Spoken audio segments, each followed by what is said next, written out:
arrows and very pointy things, pointing towards you, then you get creative quite quickly.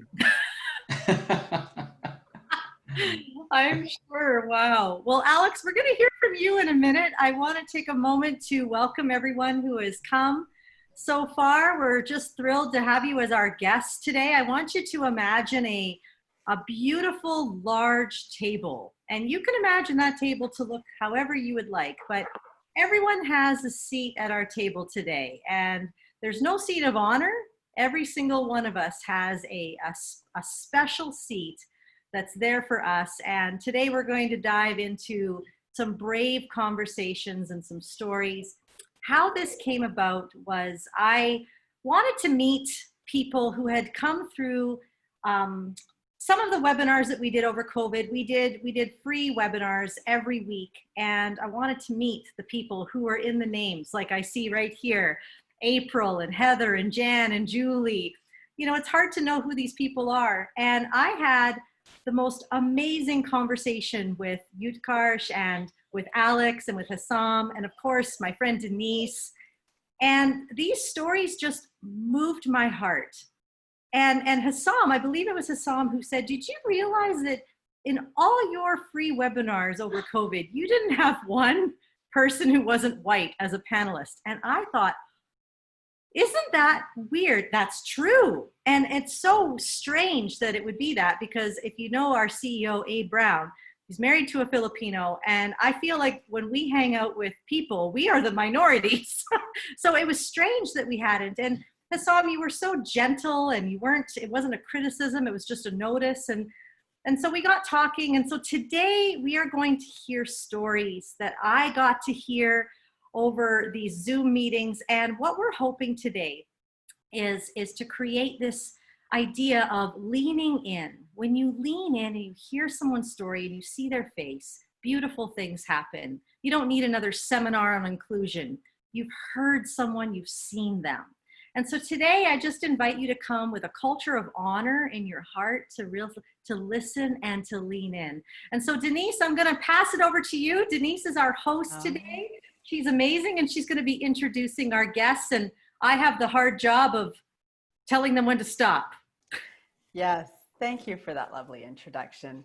And welcome to everyone, all our honored guests, and to our inspiring panelists who I've had the privilege of getting to know just the tip of the iceberg of over the last little while. And I really look forward to hearing their stories today. And Connie, just to follow up with what you've said, you know, initially when we talked about this webinar, we thought, oh, it's about resilience. It's about talking, you know, we're at a time where we're just inundated with so many things that are less than positive around us. And it can feel very burdensome. It can feel heavy. The energy can be very heavy. And out of necessity, I think we've had to listen to the news and keep updated and do things that maybe otherwise we might not even have done in the way that we're having to do right now. And so it was really great to see these bright lights shining that we thought it would be really wonderful to share with everyone, because as challenging as the stories you're going to hear are, at the end of the day, there was triumph, there was success, there was positivity that came out of this building. And although our three lovely panelists are from other countries and part of their story was about immigration and coming to Canada, it was really about the rebuilding of what was necessary. And it made me think, as I spoke to all of them and had these lovely conversations, that this is also about, it's about all of the things that we can relate to. And I've always had that belief that we're all connected, that doesn't matter where you're from or who you are, we have that connectivity that I think right now, even though we're physically distanced, we are recognizing that connection is there. You know, there was the commonality of illness and mental health and job loss and reinvention of self, and I think these are things that many people today can relate to, maybe in ways that, especially for younger people, that they've never had to go through before. So it's important to share these stories and to glean the wisdom from others that have been there before, rather than feeling like you're alone and you have to reinvent the wheel and there is that aloneness. in the practice of Buddhism, shaman Buddhism, I do work with Margaret Wheatley and the Warriors for the Human Spirits. And part of the practice of Tonglen is just stopping for a moment and acknowledging whatever you're feeling and saying, you know, there is sadness, or there is fear, or there is love, or there is joy. And in that moment, recognizing that there are millions of others out there with that exact same feeling as well. So I want to pass this over. I don't want to take much time because these guys have just amazing, heartwarming stories. So I invite you all to breathe deeply, open your hearts and open your minds and lean in, and let's listen deeply as I pass it over to you, Alex, to start the conversation and share a little bit of who you are and your wonderful story. For sure. And thank you so much, Connie. And thank you, Denise. Both of you have set the bar very high. So let me dive right in and share with you my story. And I'm going to be very brief and very quick, but then I think we have some time for questions and maybe extend the conversation afterwards. But what I really hope that I can reinforce with my story is exactly what you were saying, Denise. The importance of listening to others and listening to the stories, leaning in and develop trust through listening to those stories. So with that, you know, who am I? I'm married. I'm a husband. I'm married to Grace, and I have three children: Laura, Victoria, and Andres. And I have two ferocious mini schnauzers that they're now outside, and hopefully they will be quiet for as long as I speak. I lived and was born in Venezuela, and I worked in many other countries, in the US and in Germany, in the Netherlands, in the UK, in some Scandinavian countries. And I was a managing director for fairly large oil refining and marketing ventures.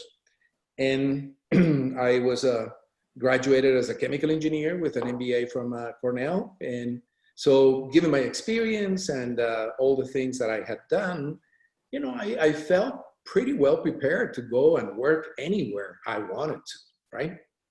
At the same time, the political situation in Venezuela, a wonderful country, was going down the drain. And it turned out into, you know, now Venezuela, it's perhaps one of the poorest countries in Latin America with the highest inflation in the world. And so we decided that that was not the place where we wanted, you know, a future for our kids. Decided to immigrate to Canada. And why Canada? Large resources of oil, health, education, transparency, great country, very transparent way to apply. And so I apply as a permanent resident, and wow, you know, a few months later, I get the letter, welcome to Canada, you are now a permanent resident. And so we packed our things and off, you know, to the West, and came to Calgary and became, for the first time in my life, officially unemployed. And why was I unemployed? Well, because I was overqualified. And not only that, but because I did not have any Canadian experience. And I said, well, so how can I get the Canadian experience if I don't get a job? And I cannot get a job because I'm overqualified. So it was a vicious circle. It was a very frustrating. It was like, wow, did we make the right decision? Yes or no? And at that time, it was really about having conversations and sharing the stories with other people that had gone through the same thing, and got a lot of help from people on, you know, crafting my resume and you know, preparing for interviews and do all of that. You know, come down on your resume. That's okay. You were a managing director there, but now maybe you can be a manager and you'll be lucky. So basically after that, after 2 years, I was able to find a job. And the 2 years also were a fantastic experience because I was able to work with some not-for-profit organizations like the Drop-In Center, the Food Bank here in Calgary. And so you get to see people who are really, really struggling in life. And then you say, well, you know, again, you're listening to stories, you're listening to others, and then you find out, well, I can help them, even though I'm frustrated, I can help them as well. And so fast forward, I company took a chance on me, and then I had this very eclectic team. It's an oil company with Husky Energy in Calgary, and a very eclectic team. And I say eclectic because we have people from very different backgrounds and origins. And so we reinforced that. So I had all kinds of different professionals in my team. So accountants, engineers, lawyers, and so on. We also had, say, almost 50-50 men, women in my team, Muslims, Jewish, Christians, religion, origin, and we had quite a few, a couple from Iran, a couple from India, there were one Chinese, Canadians, of course. So it was very, very diverse team. And then, of course, what we did was share stories. And every Monday, we would have 2 questions. And that was from a list that I once found of 100 questions to spark authenticity. And some of the questions were very tough. Things like, what was the most embarrassing thing that happened to you when you were a boy, a young person? And, at the beginning, people were very like, whoa, why are you doing this? But after a little while, it became like the center of our meeting. And you know what? This created an environment of trust. We knew each other. It created what, the Harvard Business Review calls a safety net, a psychological safety net for everyone. And then, what happened in 2017? So the team was called the incubator of talent. And that was a kind of a joke around there, but people were coming in from different organizations and moving up, being promoted. So it was a great thing. We were incubating talent. And so what happened was in 2017, we had an engagement survey with, 85, 90% participation throughout the company. And guess what? Our team came up on the top, at the very top of the scores in terms of communication, goal clarity, cooperation, collaboration, and on and on and on, all the points in the survey. So that's, again, coming back to the essence of my story. Sharing the stories, getting to know each other, and creating that sense of trust definitely adds value. So, we also need to think in terms of business, and we're doing all these things because we want to create value for the companies that we work for the businesses that we're related with. And it's not theoretical. It is not apple pie in the sky. It is real. So I encourage everyone in this large table now that we are sitting around to share the stories and listen to the other stories. Ask the questions, and the questions, the most simple ones. How are you really? What do you think about this? What's your view? And then listen deeply and carefully. I'm looking at the clock, and before I get the little song saying your time is up and Connie kicks me out, I'll pass it back to you, Denise.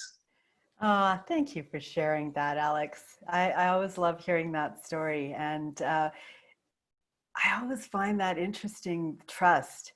You talk about trust. Trust is such a key factor. And I've heard stories even recently with all the changes going on in organizations and the hardships and the challenges that organizations are feeling, how do we promote and keep trust with our people, with our teams? And what are your thoughts there? Yeah. You know what? Before coming here, to me, trust was almost like a on-off kind of thing. Either you trust somebody or you don't trust them. And well, was I wrong? I think you can build trust, you can develop trust. And fundamentally, one way was, as I mentioned, these questions to spark authenticity. And we would have 2 of those questions every Monday during our team meeting. And, you know, you would have all kinds of stories being shared among the team members. Also on a weekly basis, bi-weekly, sorry, but it was almost every day, given the amount of people in my team, we had one-on-ones. And in the one-on-ones, I would actually ask those questions that I mentioned before, you know, so what do you think about this? And how are you? How, you know, how it's everything okay in your work-life balance? And of course that we would discuss as well about our goals and are we, you know, doing what we said we were going to do? Is there something new coming in? But we would also dedicate some time to coaching, career development, and leadership development. And those were areas that I definitely found fascinating to see how through questions and through sharing stories, you can help other people become much better than what they think they think that's possible for them. And so looking at people coming into my team, staying 1-2 years, but then being promoted to other positions, it was an absolutely fantastic feeling. And at the end of the day, I think it was you know, a practical way to create trust. Thank you. I was recently thinking about this. I recently was working with a new young Canadian who came from away and immigrated to Canada. And how important do you think are, you know, as leaders, just to be cognizant of the impact we have on others, and thinking about particularly new Canadians when they come in and they're trying to assimilate with the culture here, how important that is to set the tone. That's such an important role, because I remember having that conversation and this person's perspective had been that the culture was very toxic, very negative. There was, and that was actually how she felt Canada, people in Canada led, or what was the right way to lead. And it really set the tone for her in a way that might not be helpful moving forward. So if you were to give a little bit of leadership advice to those people that are in those positions, what would you suggest when dealing with these? You know what, the first thing I would say, and many people, of course, I'm sure are aware of that, leadership is not a position. Leadership is a journey, okay? I truly believe that every person, regardless of the position in the organization, is a leader. And for me, leadership, it really is about helping and serving others. And unfortunately, we still have nowadays many, say, cliches or the old, you know, idea that a leader is somebody at the top with the authority and calls the shots, you know. And quite frankly, I think leadership is so important that it actually should be taught in middle school, you know, starting early in the school years.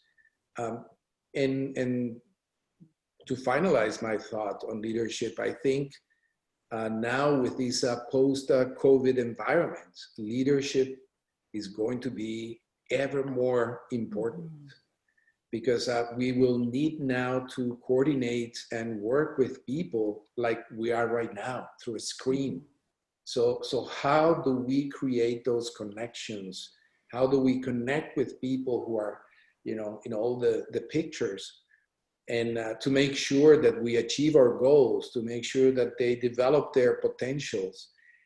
So I think, you know, leadership definitely is going to be of paramount importance going forward. I love that. I love that so much, Alex. I'm the timekeeper, so I'm the evil one today. So we have 1 minute. We have 1 minute. So I'm going to ask Alex this question to end. Alex, you told me recently that you just retired out of the field. What's next for you? Well, you know, the last few years at Husky, I was doing exactly what I just mentioned before. So leading and helping people become leaders. And I was very fortunate to take my leadership and coaching certification with A. Brown and the CCF. And I became as well a leadership coach. And so I think I have a lot of practice. I wanted to make sure by taking the certification that there were no blind spots. And going forward, again, I think it is so important to develop leaders and for people, to grow in that area, in their personal, their purpose, their passions. And so that's what I'm going to be doing. That's what I'll be working. I can't wait until, I can again sit down face to face with people and help them become everything they can be. And you told me you were doing some volunteer work in this realm. Is that correct? Yes. Yeah. So I've been working with a Calgary Catholic Immigration Society, and they do in a very structured way a lot of the things that I mentioned that I was lucky to get 15 years ago. So helping people get their resumes. So, I mean, you cannot believe the amount of talent, the amount of experience it's coming every day to, places like Calgary, where I reside. And that, they spend months in frustration because they are not able to land a job. They are not able to connect. So, I've been very lucky to help quite a few find their job, their passion, their purpose, and I think quite a few companies that are very happy to have the talent in their organization. Wonderful. Thank you so much. And I think for another time, that's a whole nother conversation, talking about resume, how we have to downplay our resumes, or the pieces you talked about in terms of experience, that they require experience, but on the other hand, you're overqualified. That might be a whole nother conversation to have, to encourage organizations to think outside of those parameters and expand the view and look at the diversity and the possibilities that exist with people that may fit those boxes. Thank you so well much. Said, Denise. Yeah, well said. Thank you for that, Alex. Really appreciate Alex, it. Lovely. We just are so appreciative of your time and who you are as a person. You are clearly a pioneer and a forerunner. You have an adventurous spirit inside of you and a resilient heart. We absolutely just honor you today as an amazing man. And I hope everyone was encouraged.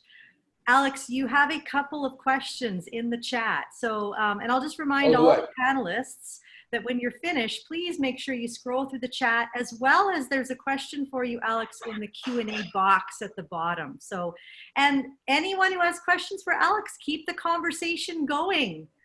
And Denise, who is our next special guest? Well, our next guest is Utkarsh. And Utkarsh will tell us his story and share a little bit. We had a lovely conversation, and I wish I was on the beach with you, Utkarsh, there. So I think we've got the heat. We just don't have the ocean and the palm tree behind us. So yeah. I will let you take it from here and share your wonderful, inspiring story with our guests today. Yeah, and the beach virtual background, it's to hide the mess behind me and around me, because I just moved. So and kind of reminds me a little of home now that I'm thinking about talking about my story. So I've been living in Calgary for the last 3 years now. My original place of birth and hometown is Mumbai. Large, one of the most densely populated cities in the world in Western India. And, for people in Calgary who, would ask me and wonder how it is like in Mumbai and living in Mumbai, I would give them the example of the Lilac Festival.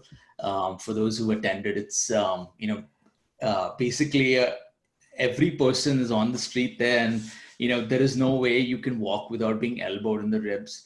And that just, when the first time I was elbowed in the ribs at the Lilac Festival, I think 2018, I was like, ooh, this felt like home. And and it was, it's going back to kind of like my backstory is so Mumbai, India. We in India we believe we should make life's most important decisions when you're 18, because that's clearly it could be the right age. But decided to do professional school. My dad was like kind of like a very central figure growing up, who was a surgeon, and it kind of made sense at that time for me to pursue medicine. So I finished my primary care, doctor's license, and I decided I didn't want to pursue treatment. I wanted to do research and study a little bit more about how the mind influences the body, and sort of like the connection that our mental health has with our physical well-being, because the root of everything, in my opinion, sort of is where the mind and emotion is centered. So I moved. My first, I guess, big move was to the States to do my master's at Penn State University, in the state, Pennsylvania state. And then moved from there to Virginia, another state in the States, for my PhD in behavioral health, to study a little bit more, because when you don't have your life decisions figured out, it's always easier to be in school and call yourself a student and see if things will work out. And I think I would say towards the end of my PhD, my dad passed on fairly suddenly, and that was sort of a big calling for me in terms of really being authentic with myself and finding my roots. So after finishing my PhD, I moved back to Mumbai to sort of be with family, find some closure. And during that time, I met my wife. And we met like for promoting a spiritual event, and things were really a seamless connection, one of those things that just happens and is waiting to happen in life for you.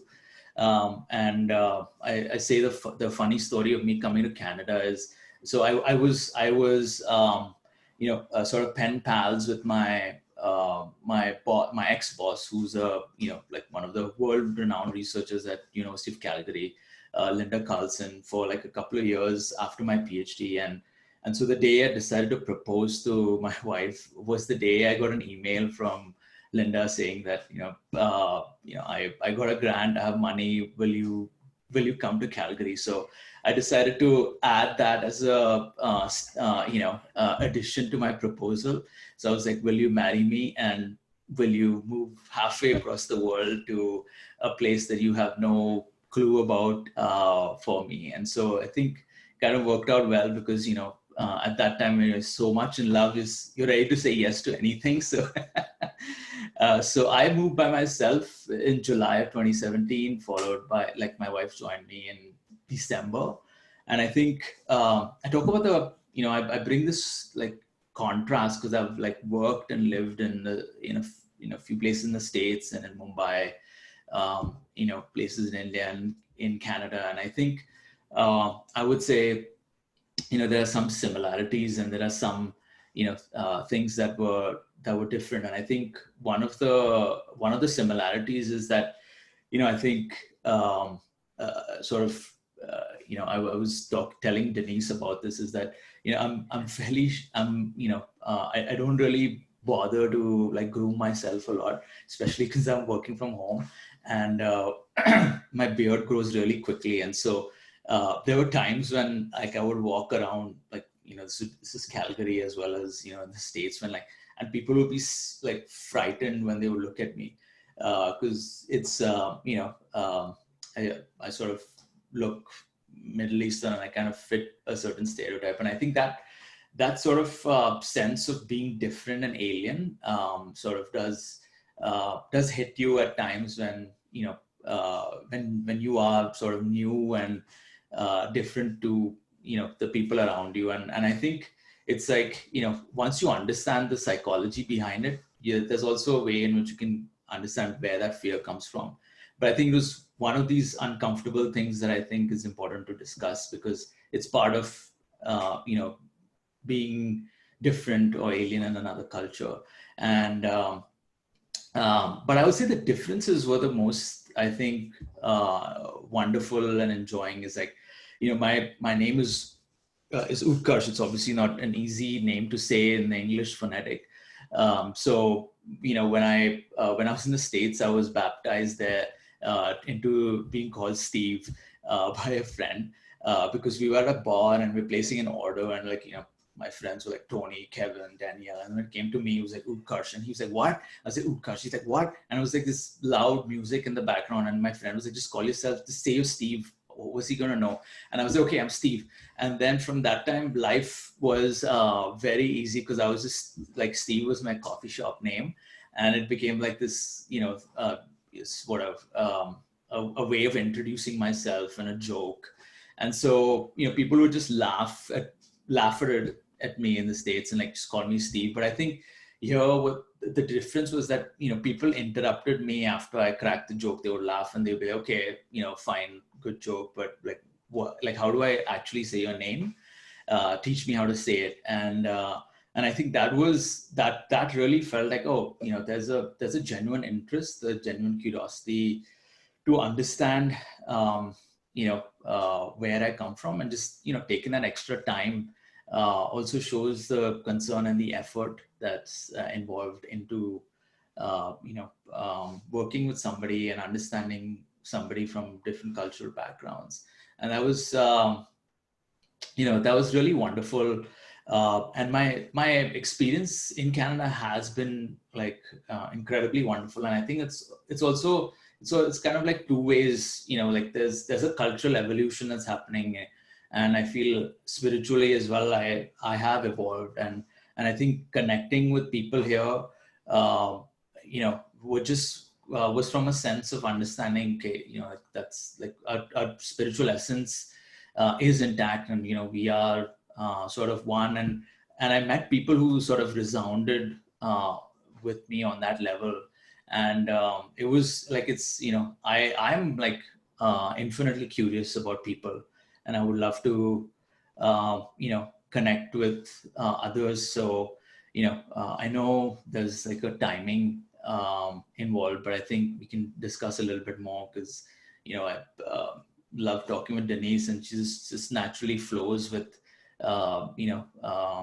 every person that she speaks with their journey. So I will zip it for now, and I'll let Denise continue. Oh, Utkarsh, thank you so much for sharing that. And I think you raised so many wonderful points. I love that you touch on the spirituality and the connection that we all have, because I think particularly over the last few months, many people felt very isolated, felt like they were alone in their spaces. And because we physically didn't, weren't in front of somebody, it was easy to feel that isolation and that aloneness. And I think that's a wonderful reminder that we are spirits being human, and on that level that we have that connection and that energy between all of ourselves. Even I feel that with you, even though you're on the screen in front of me, I feel that energy, and I don't need to necessarily be right here with you. I feel like I'm right here with you. So it is, and I think that part of that is the open heart, the listening deeply part. And so I would say I think what I took away when we spoke yesterday, I was really thinking about your genuine curiosity. That when I asked you, I said, so what would you think is helpful for people to know when they're dealing, we were talking about the cultural aspects of life, and we also spoke a little bit around that culture.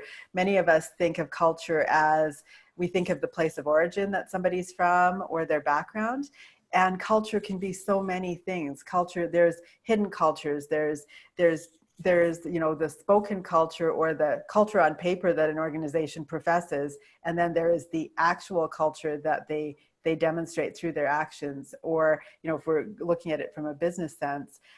And there's so much to that. What would be, when you came here, what was most helpful? If you were to tell people what's most helpful for your journey and to help you during a time of difficulty, what would that have been for you?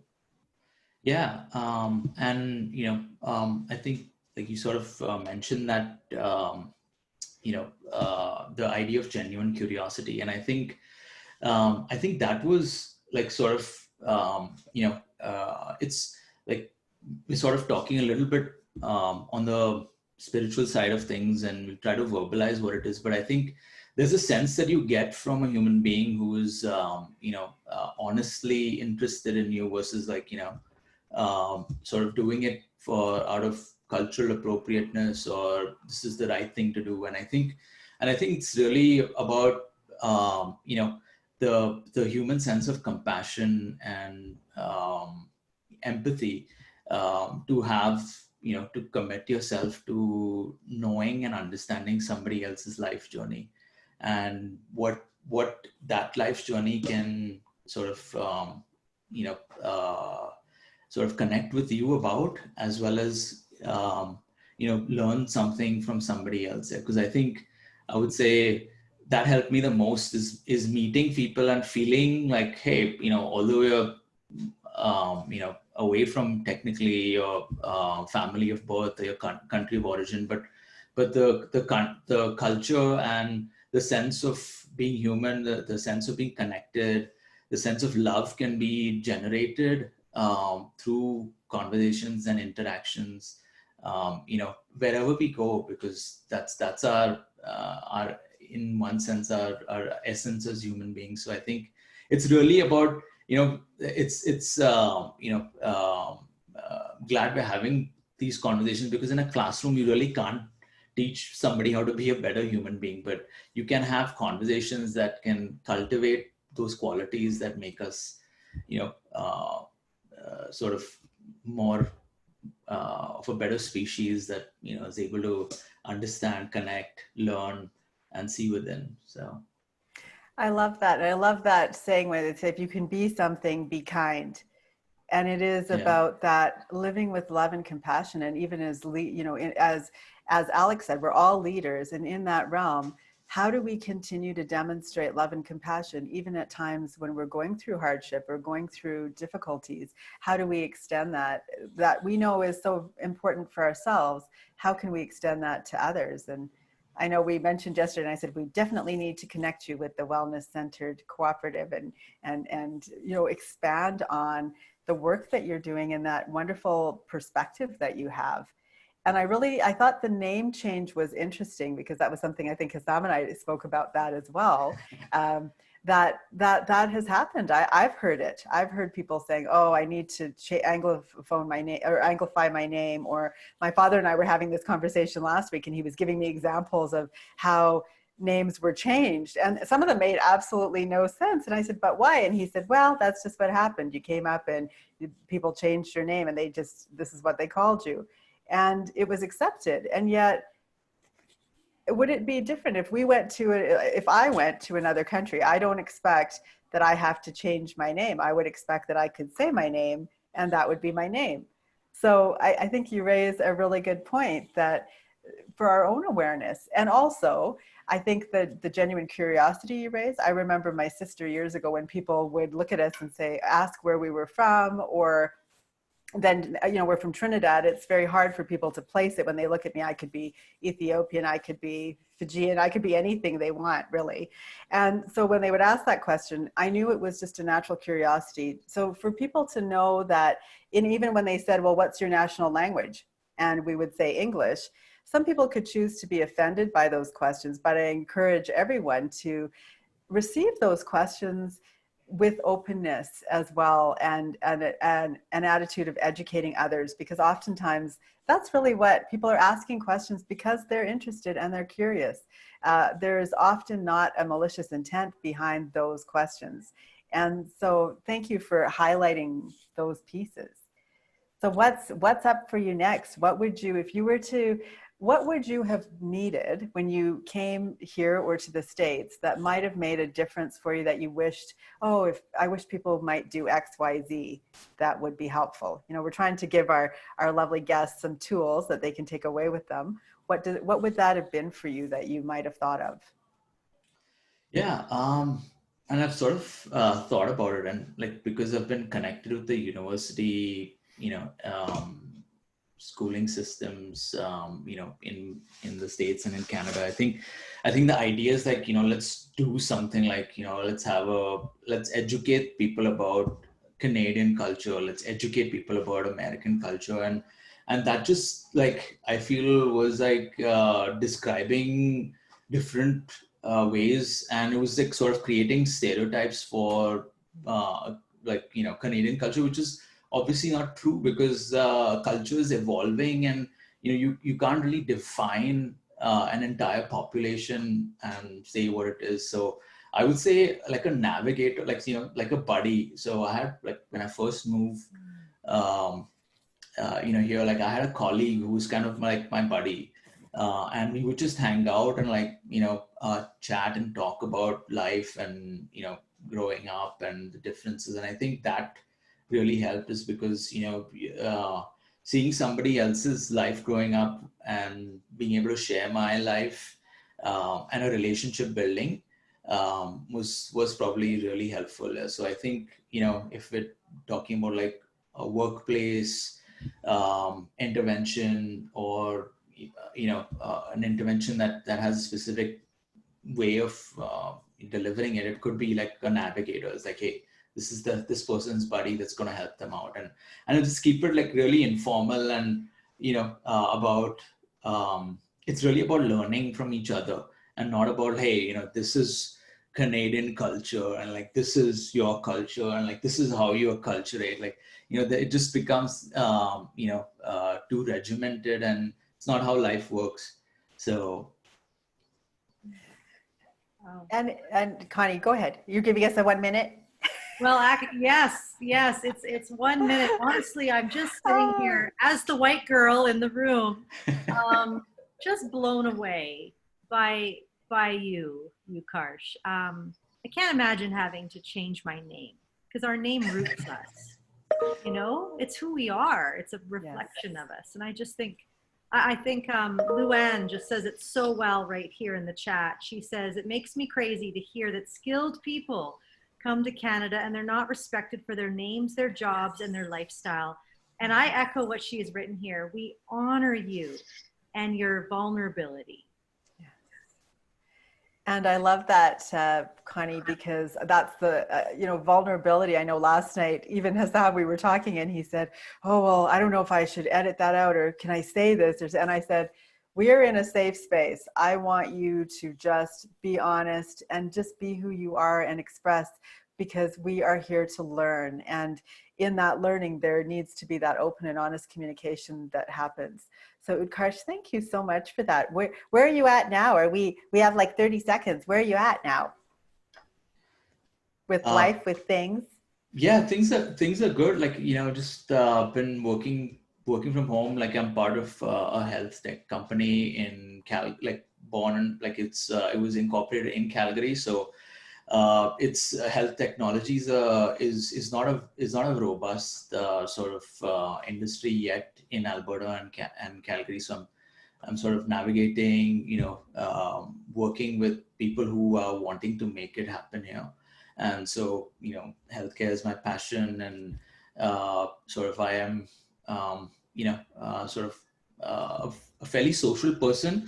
I miss the in-person interactions and, the hanging out, and it's difficult to like gauge because a big way for me for coping is humor. And so it's difficult to gauge whether your jokes are funny because everyone's on mute. So, so it's like, so yeah, but things are good, things are well. And I'd love to share what I've been working on right now and the other projects with everyone later. So. Wonderful. I think we've got so much material to do so much more. Thank you so much. So Thanks. Wonderful. Passing it back to Connie. Are you wanting me to continue on, Connie, or do you have anything else to say? No, that's wonderful. You're good. We have one more guest. So we have one more guest. Hassam, the pressure's on. You're last. No, that could be a good thing. I'm going to let you jump right in because you have such a story and such a wonderfully compelling story. And I think there's so much commonality in your story of that so many can relate to. So I'm just going to let you take over the stage, and thank you so much for sharing. Thank you, Denise. Connie and Denise, thank you for giving us to share the opportunity to share our stories and get empowered together. And thanks everyone for listening in and to listen to our stories. So I'll try to keep my story short as it starts me coming to Canada as a naive 22 years old guy. And coming from a competitive culture, especially in education, when I was on my way to come here, I thought I finished the race and I won the race. And when I got here, I realized, oh man, there's another race going on in a different level, and I'm way back behind the pack, and I don't even know the rules of this new race. And I was like, not again. I just finished the last race. Like I'm not up for it. So even though I expected that when I'm coming to a new country, I'm gonna face new culture, I'm gonna learn new things. But at that point, I felt like I need to learn and talk about hockey, the game that I never played, or know the difference between lager and ale, just to blend in and feel included, which we might later talk about it. So I started my master's, met my wife, started my family, started working in oil and gas in Calgary. And when things were coming along and our life was getting more stable, 5 years ago, when me and my wife were expecting our son, and my wife was 7 months pregnant, I was diagnosed with thyroid cancer out and over. And it just changed our life upside down. And already being stressed and waiting for the new baby coming, and being worried about the job market and economy, dealing with cancer and the treatments through me, it created more anxiety and stress and put me through depression. And that at that point, I thought to myself, well, let's do something that I always wanted to do. And I applied for business school to do my MBA, just to get distracted and push myself forward. So I did that. It was not easy. It was tough times. And again, almost towards the end of the program, when we were supposed to go to our 2-week residential session on campus, the doctor told me that I have advanced bone cancer and it's serious. And then I was like, should I even go and finish my MBA? And then I remember I heard it somewhere that may your choices reflect your hope and faith rather than your fears. So I decided to go. And luckily, after 3 months, which was hell for us, the doctor told us that was a false alarm, which was a huge relief for me.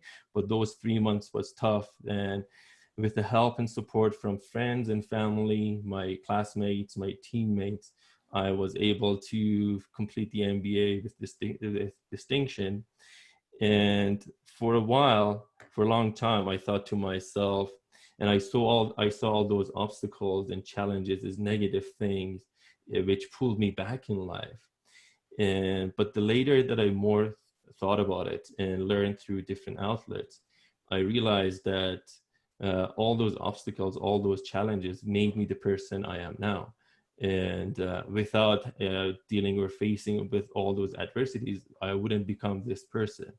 And instead of seeing those as disadvantage and kind of threats or obstacles, the whole way became, and there's a book called Obstacle is the Way. So I saw that like all my obstacles, they're my stories, and I'm stronger and better with all of that. And I'm more resilient. I have more courage. I have more patience. I can relate to people more, especially with the people that are dealing with like serious illness and mental health issues. I have more perseverance. And then again, I realized instead of not sharing and hiding those things, it's good to share those with other people, share my story with other people who are dealing with the same stuff, to get them empowered and to get them inspired. And when you listen, as I think as Alex said before, when you listen to other people, the human being side of all of you just shows up, and you can make the connection and the trust and friendship and relationship.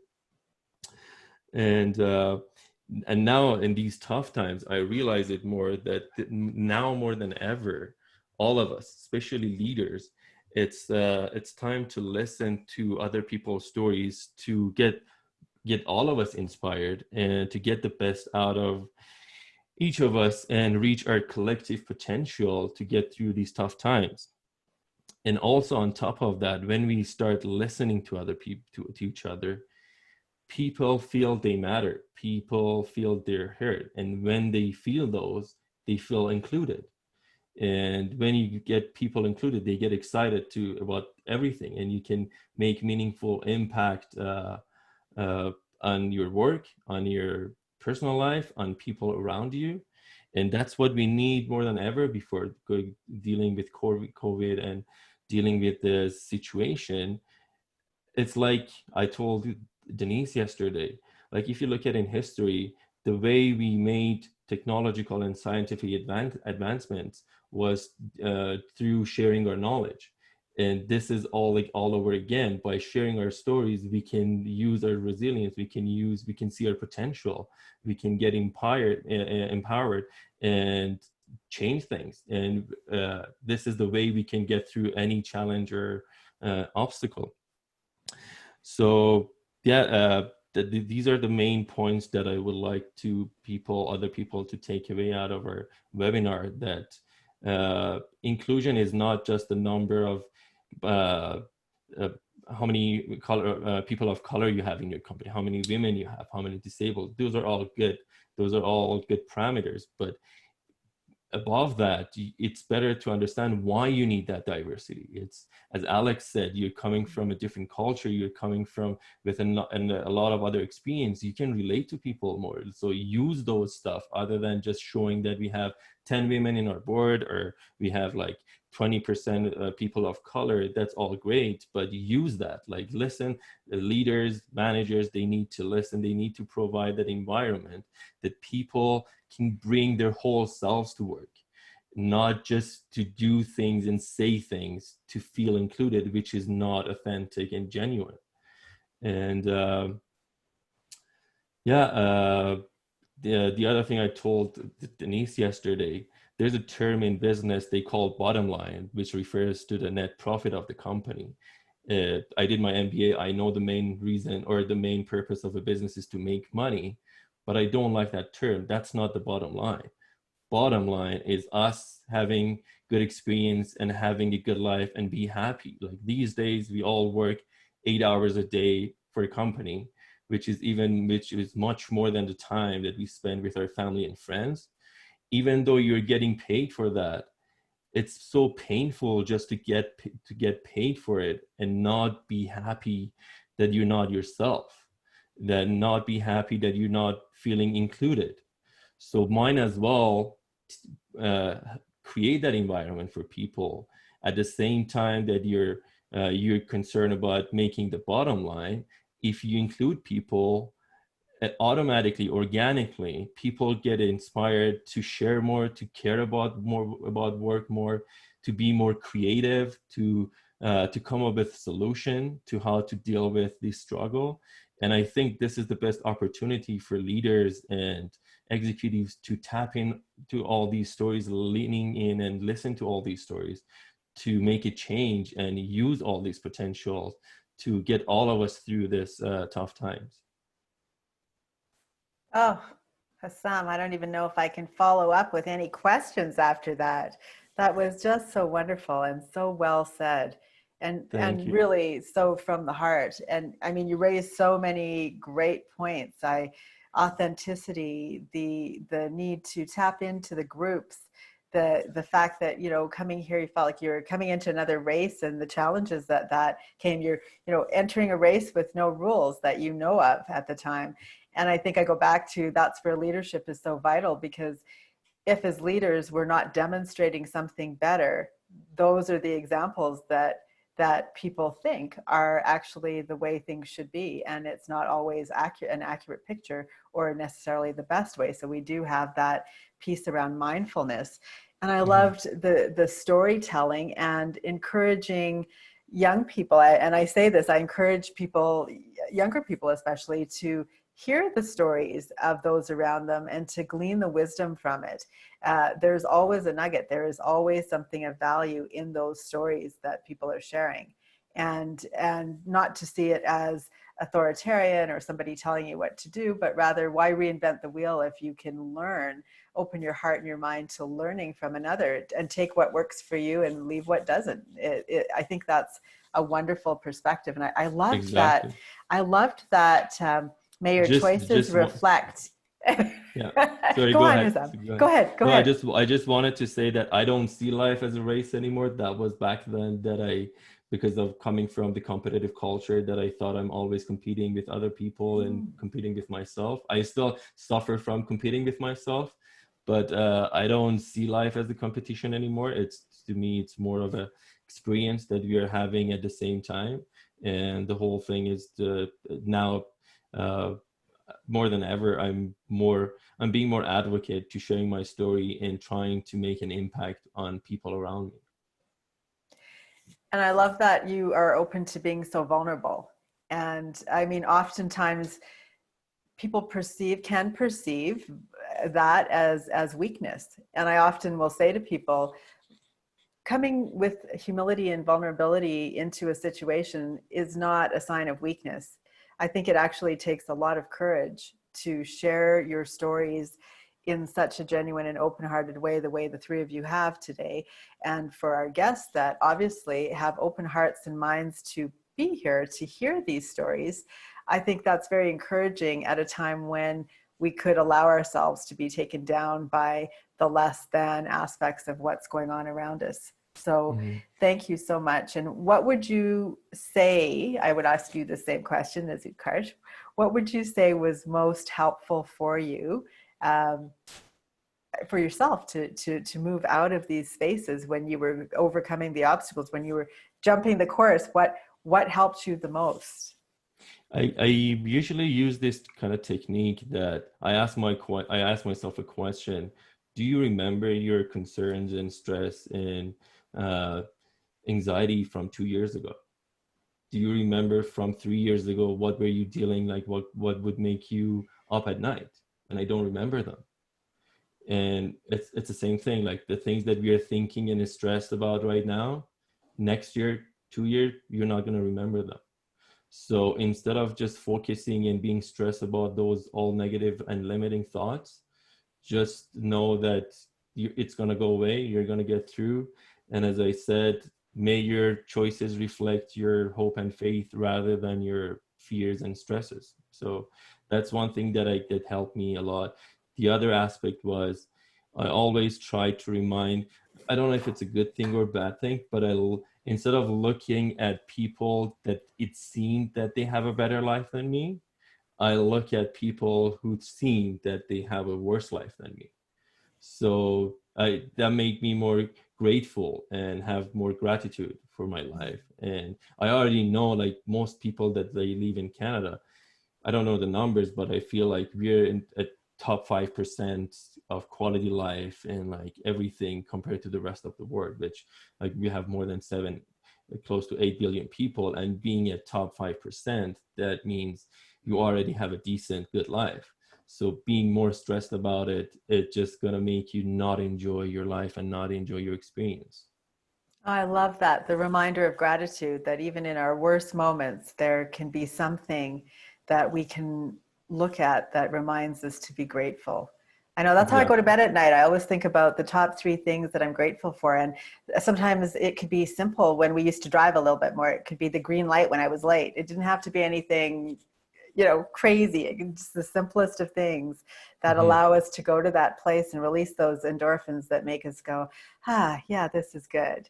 This is okay. Exactly. And there is that. And also to acknowledge those feelings. I think you've touched on that too, to really acknowledge there is sadness or there is pain or there is stress, and put that there and know that it's there as well. And how do you, I like how you do that comparison, that reflection, that reflective piece. That's great. The other thing I wanted to add, Denise, was some people told me, like, why do you want to share your struggles? Why do you want to share with people that you dealt with cancer, you dealt with depression, and you dealt with anxiety? And my answer to them is, how do you have connections and memories with your friends and family? Because you have shared memories, right? How do you want to make that with new people when you don't have that background? It's only possible through sharing your stories. When you share your stories, you see each other in those stories. You see the human being inside both of you. So instead of having shared memories and having shared stories, you can you can have you can share your stories to get to know yourself, get to know the other person. And in those sharing is not just one person get inspired or empowered. You both get inspired and empowered. You both get something out of that sharing. And some people told me, don't do that, like don't share your dealing with depression, because you might in future, if you want to get hired, if you want to get some clients, they might see as weakness. And I'm like, if they see those as weaknesses, I don't want to work for them. I don't want them to be my client. That's not, this is not who I am. I am this person of supporting and sharing my story. If they see that as my disadvantage, if they see that as my weakness, then we're not the right fit to work with together. I think that's wonderful. That reminds me, and when we were speaking, talking about that, it was more important that we were aligned with values and with our values and morals and ethics than we were around skill sets necessarily, even as we look at team building in teams, because certain skills, as long as people have the core skills that you're looking for, other things can be developed and you can instill and train people in certain ways. But what you can't change are, that is that alignment with values and morals and ethics. And I love that sharing of story and putting it out there, because in sharing those stories, you probably also come up with a lot of commonality. And Utkarsh, you talked about that. Alex, you did as well. And in that sharing of stories, I think, as well as seeing the differences and the diversity among ourselves, we also can see how many things we actually have in common with Exactly. each other as well. Exactly. Another thing is, like, the corporates are trying to promote these kind of cultures by like planning team building events or going for wings night or like going to games, which are all good. But they don't provide that. You don't feel included because you're just physically there. It doesn't help for people that they're not comfortable within those in those events and situations. And companies, they think or expect people to feel included just being there. That does not give. It's a good thing. They're all great things, but if you really want people to feel included, hear them, listen to them, listen to their concerns. As Alex said, that they built a team at their previous company that people felt comfortable, although at the beginning they were like, I don't want to talk about answer the question about like my embarrassing moments. Like, that's not easy, that's not comfortable. But after that, they saw that, they called that the incubator of talent, which is more organic and genuine, and it works much better than just team building and just going out and do things. And like as for me, I felt like, especially in Calgary, if you don't go out for drinks or playing golf, you're not going to advance that much. You're not going to be able to make connections and build your network. I have nothing against those things, but there are a lot of people that they're not into those things, and we are missing all those potentials, all those ideas, all those stories, because we are not including them and we are not listening to them. Oh, Hassam, I am blown away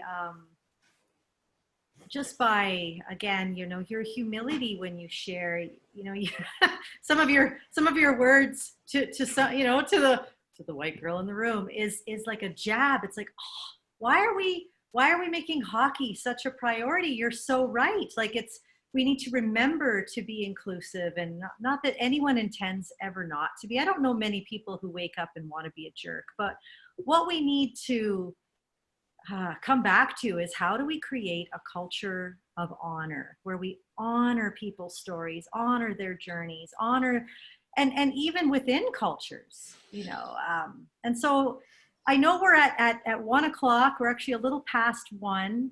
I feel we need to continue this. I want to post in the chat if any of you are like, well, I would love to tell my story. What about me? There's always a few of you. I know you're out there. That's a link to schedule a little Zoom coffee with me. I love hearing people's stories. That's my role as Senior Manager of Wellness at Wellness Innovate, is just to listen to people. And I find that in listening, we really do come to a place of wellness. And so I don't know if you gentlemen and Denise, if you'd be open to continuing this. One of our participants, Arash, said, what do you see as a path to making listening a culture? And I think this is something that we need to explore.